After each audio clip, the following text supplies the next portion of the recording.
Assalamualaikum warahmatullahi wabarakatuh. Perkenalkan nama saya Setario Ferenta Rozi dengan NPM 2015061052. Di sini saya akan menjelaskan apa saja yang saya dapatkan atau aktivitas saya dalam mempelajari Python di Python Essential 2 ini. Nah, di Python Essential 2 ini terdapat beberapa modul ya. Di sini ada modul, bisa kita lihat sendiri. Di sini ada modul modul modul 1, ada modul 2, ada modul 3, modul 4, dan ada summary test, dan juga yang terakhir ini adalah exam. Nah, pertama kita akan menjelaskan dulu modul yang pertama. Baik.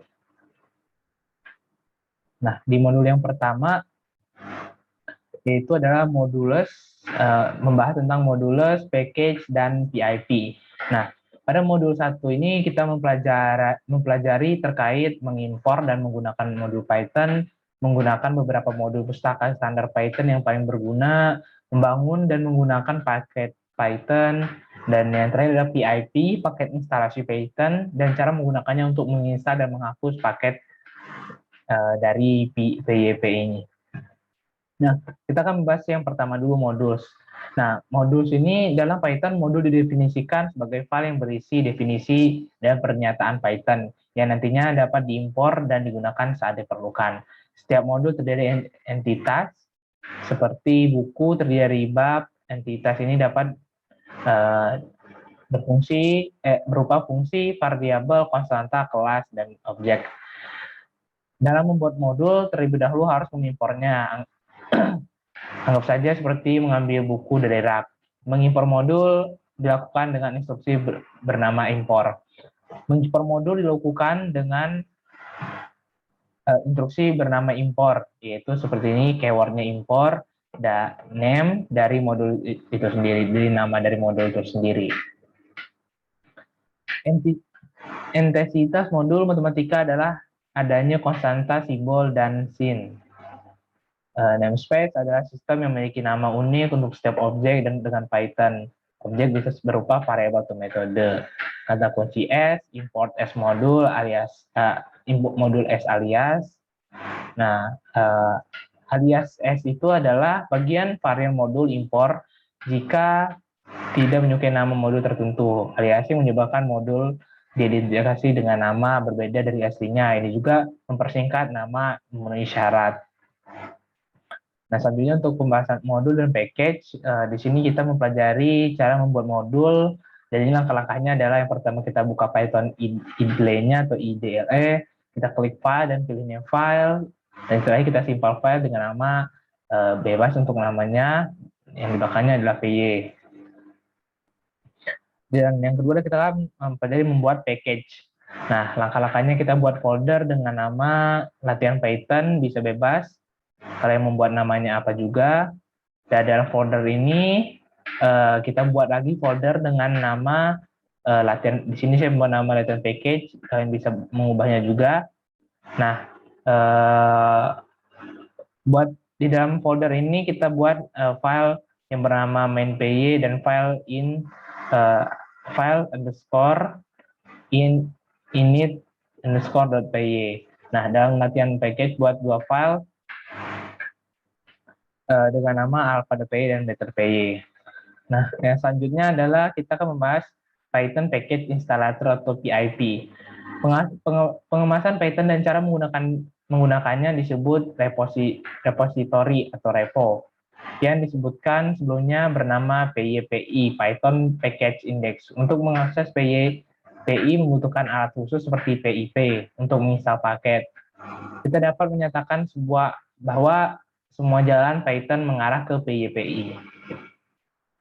Di sini ada cara untuk menampilkan versi PIP pada Microsoft Windows. Kita buka CMD atau PowerShell, terus kita eksekusi PIP double underscore version atau PIP 3 double underscore version. PIP 3 ini biasanya Python dan 3 maksudnya. Oke. Nah, dan yang terakhir maka versinya akan tampil di layar monitor kalian. Selanjutnya di sini adalah data-data menggunakan PIP dalam CMD, command prompt. Nah, di sini ada beberapa PIP show package name, PIP show PIP, PIP search and string, PIP search PIP, dan lain-lain. Di sini adalah data-data yang bisa digunakan pada CMD.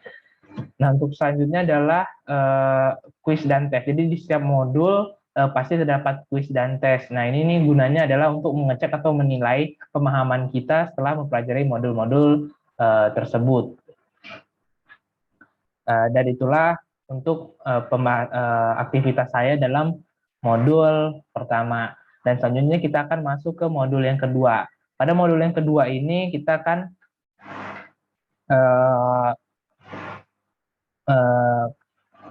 pada modul 2 ini bertemakan string dan and list method dan expression. Nah, di modul 2 ini kita mempelajari karakter, string, dan standar pengkodean. String vs daftar kesamaan dan perbedaan, mencantumkan metode string, cara Python menangani kesalahan runtime, mengontrol aliran kesalahan menggunakan coba dan kecuali, hierarki pengecualian. Di sini kita akan bahas yang dulu pertama, karakter and string vs komputer. Nah, di sini saya dapat memahami komputer menyimpan karakter sebagai angka, mengkodekan karakter paling umum menggunakan SCII, American Standard Code for Information Interchange. Adalah yang paling banyak digunakan dan dapat berasumsi bahwa hampir semua perangkat modern komputer, printer, ponsel, tablet, dan lain-lain menggunakan kode tersebut. Kode ini menyediakan ruang untuk 256 karakter yang berbeda. Angka yang terkait dengan karakter tertentu disebut kode point. Selanjutnya, penggunaan alfabet Latin berada pada minoritas, sehingga dalam kata internasionalisasi sangat dibutuhkan dibandingkan menggunakan ASCII. Kata internasionalisasi umumnya disingkat menjadi I18N. Perangkat lunak I18N adalah standar yang digunakan internasional sampai saat ini. Selanjutnya, Unicode menggunakan berbagai cara pengkodean dalam hal menyimpan karakter menggunakan file atau memori komputer. Dua di antaranya adalah UCS-4 dan UTF-8. Di antaranya adalah yang paling umum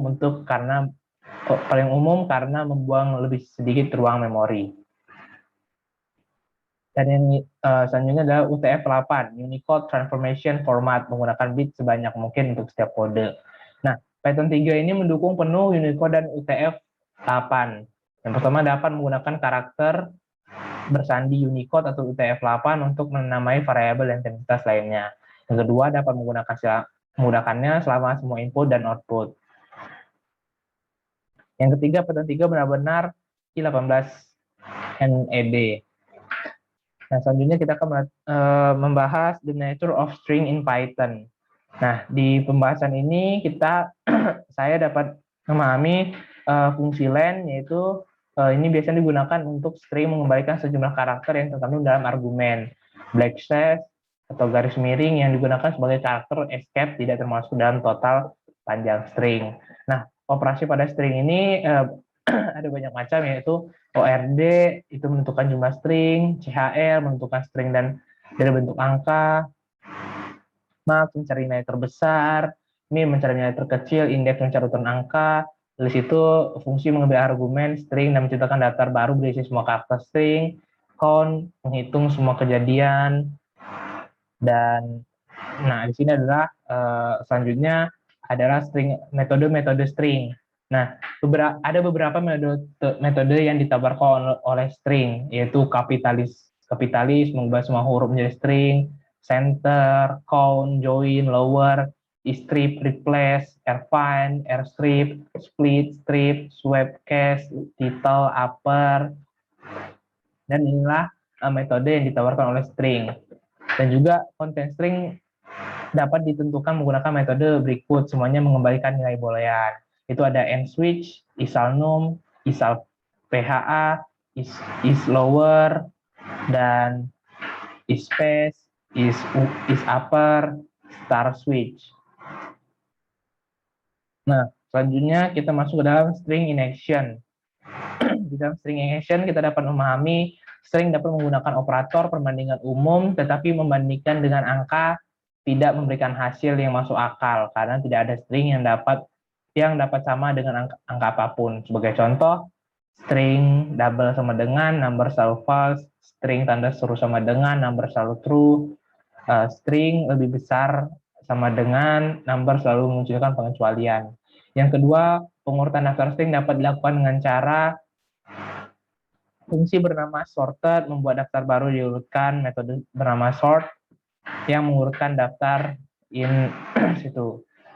Yang ketiga, angka dapat dikonversi menjadi string menggunakan str fungsi. Yang keempat, string dapat dikonversi menjadi angka walaupun tidak setiap string menggunakan fungsi in atau float.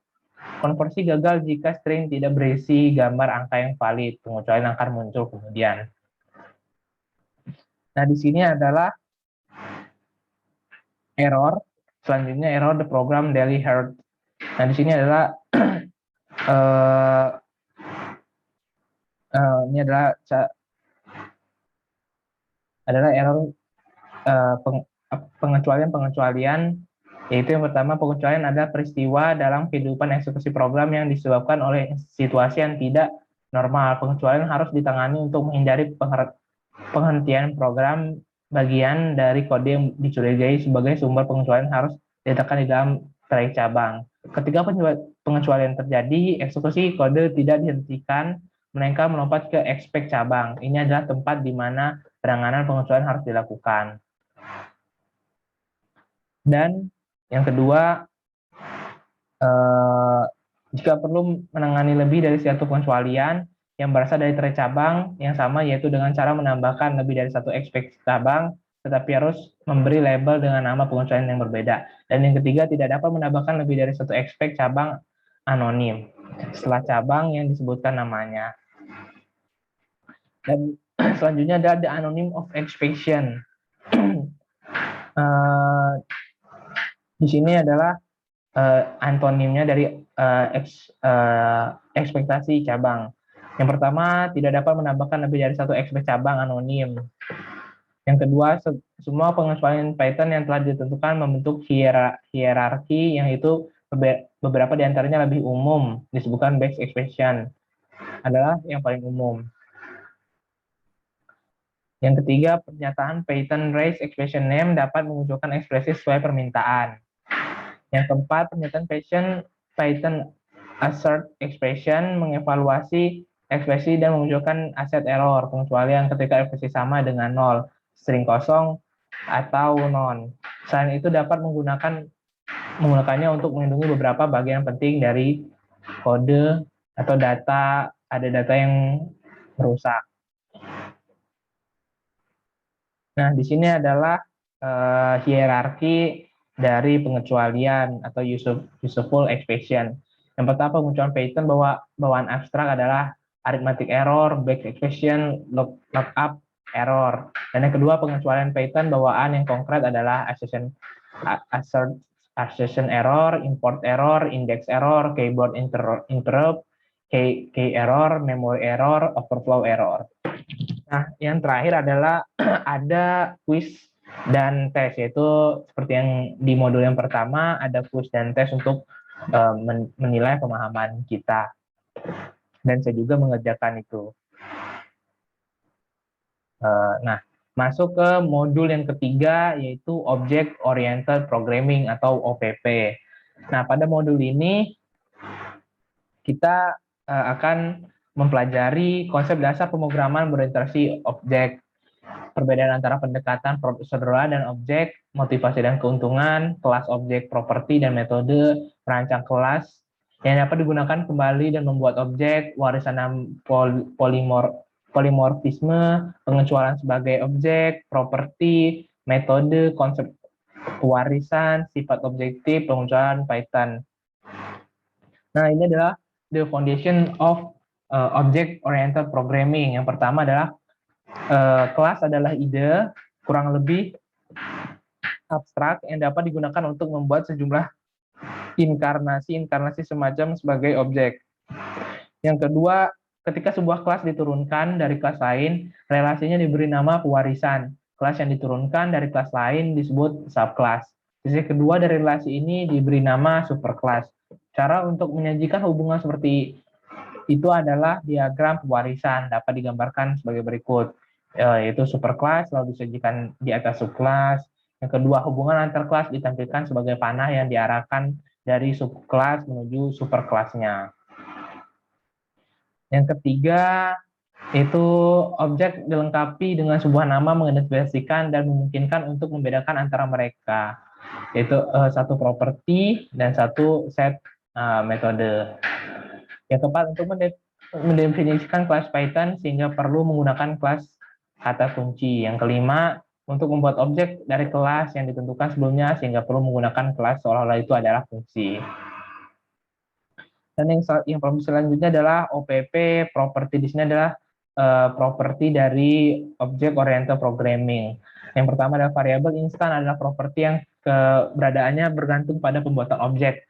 Setiap objek dapat memiliki kumpulan variabel instan yang berbeda. Selain itu, mereka dapat dengan bebas ditambahkan dan dihapus dari objek selama masa hidup mereka. Semua variabel instan objek disimpan di dalam kamus khusus bernama underscore, double underscore, ditch, double underscore yang terdapat di setiap objek secara terpisah.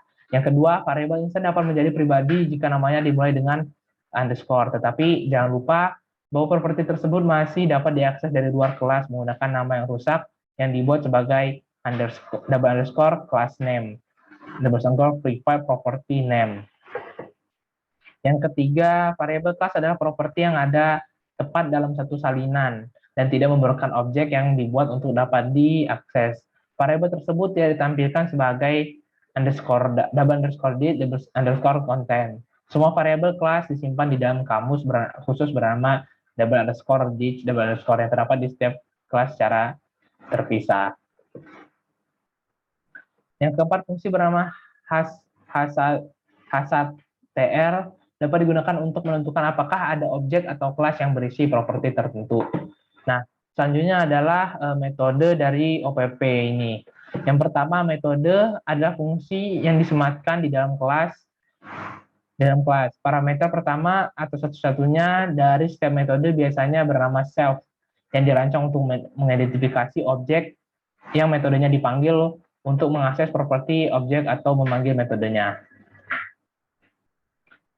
Yang kedua, jika sebuah kelas berisi konstruktor metode bernama underscore, double underscore init, double underscore, ia tidak dapat mengembalikan nilai apapun dan tidak dapat dipanggil secara langsung. Yang ketiga, semua kelas tetap bukan objek, berisi properti bernama underscore name underscore yang menyimpan nama kelas. Selain itu, properti bernama underscore modul underscore menyimpan underscore yang bernama underscore modul underscore ini menyimpan nama modul di mana kelas telah dideklarasikan. Sedangkan properti bernama underscore base underscore adalah tuple yang berisi superclass. Dan itulah pemahaman yang saya dapatkan atau aktivitas yang saya dapatkan di modul yang ketiga. Dan ini setelah itu juga di sini saya lupa saya masukkan. Di sini ada kuis dan tes juga seperti modul-modul sebelumnya, dan itu saya kerjakan juga. Dan masuk ke modul yang keempat ada Miss Kelaneus. Pada modul keempat ini saya mempelajari beberapa yang terkait generator, iterator, dan penutupan. Selanjutnya bekerja dengan sistem file, point director, dan file. Modul perpustakaan standar Python yang dipilih OS, datetime, time, dan kalender. Data pemahaman, fungsi lambda, peta, dan filter, bekerja dengan file, string file, permukaan file, mendiagnosis masa aliran, dan yang terakhir adalah memproses teks dan file binar. Di sini pembahasan yang pertama yaitu adalah generator dan closure. Itu yang pertama di sini adalah interior adalah objek dari kelas yang menyediakan setidaknya dua metode, tidak termasuk konstruktor. Yang pertama itu underscore inter, dipanggil sekali ketika interior dibuat mengembalikan objek interior itu sendiri. Yang kedua adalah next, dipanggil untuk memberikan nilai iterasi berikutnya dan memunculkan stop iteration, pengecualian ketika iterasi datang dan berakhir. Dan ini yang kedua, the yield. Pertanyaan yang hanya dapat digunakan di dalam fungsi. The yield, pertanyaan menunda eksekusi fungsi dan menyebabkan fungsi untuk mengembalikan argumen hasil sebagai hasilnya. Fungsi seperti itu tidak dapat dipanggil dengan cara biasa. Satu-satu tujuannya adalah untuk menggunakan sebagai generator. Yang ketiga adalah ekspresi kondisional adalah ekspresi yang dibangun menggunakan if else operator. Yang keempat, fungsi lambda adalah untuk membuat fungsi anonim. Yang kelima, map, fun atau list berfungsi menciptakan salinan dan list argumen dan menentukan fun dan menerapkan fun fungsi untuk semua unsur-unsurnya, mengembalikan pembangkit yang menyediakan elemen daftar konten baru oleh elemen. Itu dan keenam yaitu filter, fun list berfungsi menciptakan salinan yang dari mereka salinan list elemen yang menyebabkan fun fungsi untuk kembali ke true. Hasil fungsi adalah generator yang menyediakan elemen daftar konten baru demi elemen. Yang ketujuh, penutupan adalah teknik yang memungkinkan penyimpanan nilai terlepas dari kenyataan bahwa konteks di mana mereka telah dibuat tidak ada lagi. Dan di sini adalah processing filenya. Yang pertama, file harus dibuka sebelum dapat diproses oleh program dan harus ditutup proses selesai. Membuka file mengaitkan dengan stream yang merupakan prosesi abstrak dari data fisik yang disimpan di media.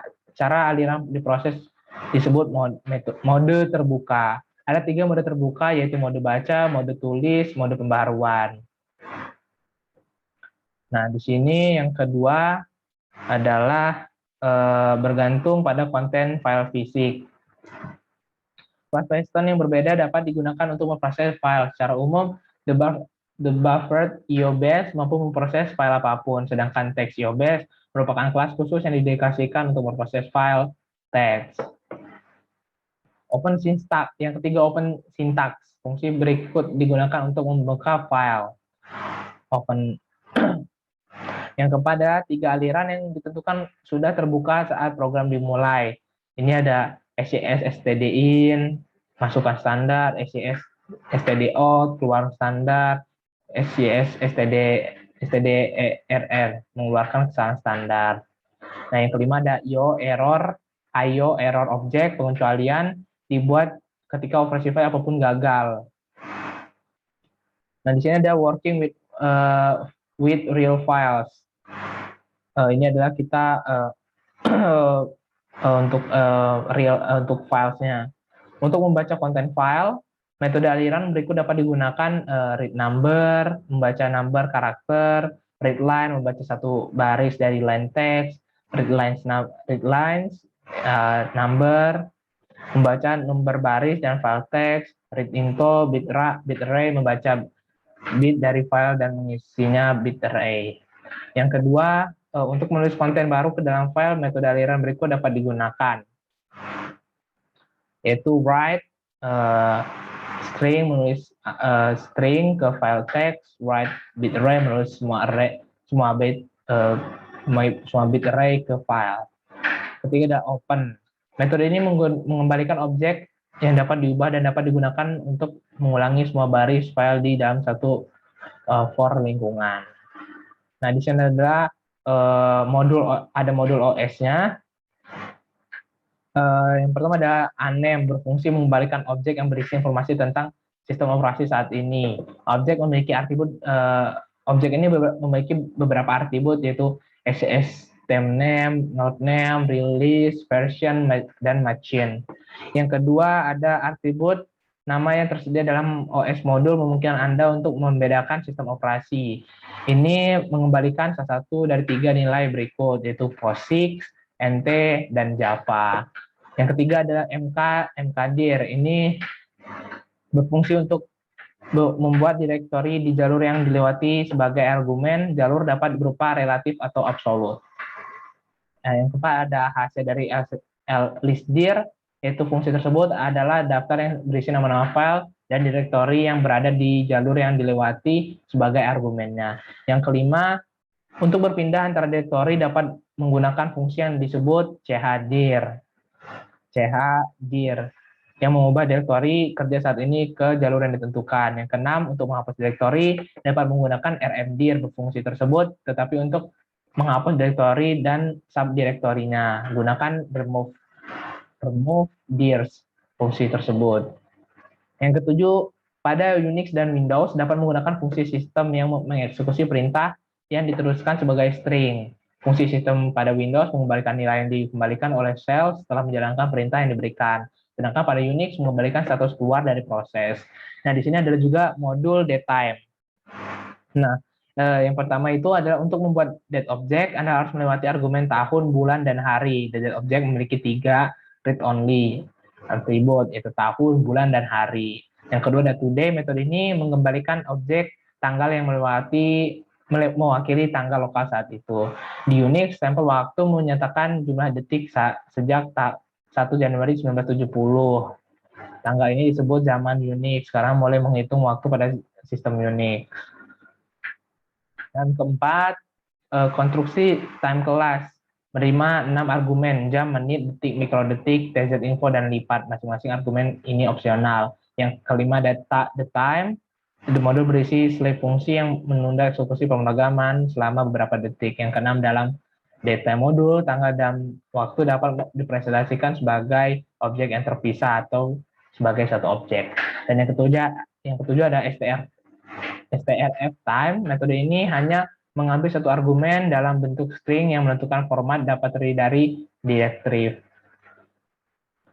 Dan juga ini ada beberapa arahan yang berguna, yaitu ada %y, %f, %d, %h, %m besar, %s kapital. Dan yang kedelapan digunakan untuk melakukan perhitungan pada date dan datetime object. Nah, di sini juga ada modul kalender. Itu yang pertama, dalam kalender modul hari-hari dalam seminggu ditampilkan dari Senin hingga Minggu. Dan yang kedua, untuk menampilkan kalender untuk tahun apapun, panggil kalender fungsi dengan tahun berlalu sebagai argumennya. Yang ketiga, untuk menampilkan kalender untuk bulan apa saja dalam tahun, panggil month fungsinya lewati tahun dan bulan. Dan yang keempat, the set first week day, fungsi ini memungkinkan untuk mengubah hari pertama dalam seminggu. Yang kelima, hasil dari weekday fungsi tersebut adalah hari dalam seminggu sebagai nilai integer untuk tahun, bulan, dan hari tertentu. Dan yang keenam, week header, fungsi mengembalikan nama hari kerja dalam bentuk singkat. Dan yang ketujuh, fungsi yang sangat berguna tersedia dalam kalender modul yang adalah fungsi yang disebut isleep, yang seperti namanya memungkinkan untuk memeriksa apakah tahun tersebut adalah tahun kapsiat atau bukan. Nah, dan yang terakhir ada juga kuis dan tes, yaitu untuk sama seperti modul sebelumnya untuk mengetes pemahaman kita terhadap modul yang kita pahami. Dan saya juga mengerjakan itu. Nah, di sini kita masuk ke PE Summary Test. PE2 Summary Test. PE2 Summary Test ini merupakan tes ringkasan PE2 yang akan membantu kita meninjau informasi terpenting yang telah kita baca dan menguji keterampilan dan pengetahuan yang telah kita peroleh selama mempelajari 4 modul di PCAP ini. Nah, ini adalah beberapa contoh soal-soal yang terdapat dalam PE2 Summary Test. Nah, di sini kita lihat the following statement from A.B import C causes the import of. Nah, ini pertanyaan aja cause import of. Jadi penjelasannya ini seperti apa? Nah, jawaban yang benar adalah entity C from module A from package B. Ini ada di modul bagaimana cara kita mengimport sebuah modul. Dan jawabannya benar adalah yang bawah ini. Nah, selanjutnya ini ada contoh yang kedua. Nah, ini adalah the following kode print float string 1,3. Nah, ini kita tanyakan dia bakal mengeluarkan seperti apa. Nah, jawabannya adalah will print 1,3 karena di sini dia adalah bentuknya float, maka dia akan print 1,3. Nah, ini ada contoh soal yang terakhir, yaitu Oke. Nah, yang ini, what is the expect of result of the following code? Jadi, sama aja sebelumnya, apa hasil yang bakal di-run dari kode tersebut ini. Nah, di sini ada import calendar, dia memakai modul calendar.self first weekday calendar Sunday. Nah, maksudnya di sini adalah memulai dari Sunday, print calendar.weekheader 3. Nah, di sini maksudnya adalah dia memakai 3 huruf pertama dari hari-hari tersebut. Nah, karena dia dimulai dari Sunday, kita cari di sini Sunday, ini Sunday mulai duluan, dan ini Sunday. Nah, karena dia di print 3, maka yang 3 huruf yaitu yang benar ada yang bawah, Sunday, Sun, Moon, To, Wet, To, Free, dan Sat. Nah, itu adalah ada tiga tadi adalah contoh-contoh soal yang terdapat dalam PE 2 summary test yang saya kerjakan sebelumnya. Nah, dan yang terakhir adalah ada PCAP 3103 exam. Nah, PCAP ini adalah sertifikat associated dalam Python Programming Certificate, kredensial profesional yang mengukur kemampuan kita untuk menyelesaikan tugas pengkodean yang terkait dasar-dasar pemrograman dalam bahasa Python dan gagasan dan teknik dasar yang digunakan dalam pemrograman berorientasi objek. Nah, PCAP ini adalah seperti yang di halaman awal tadi.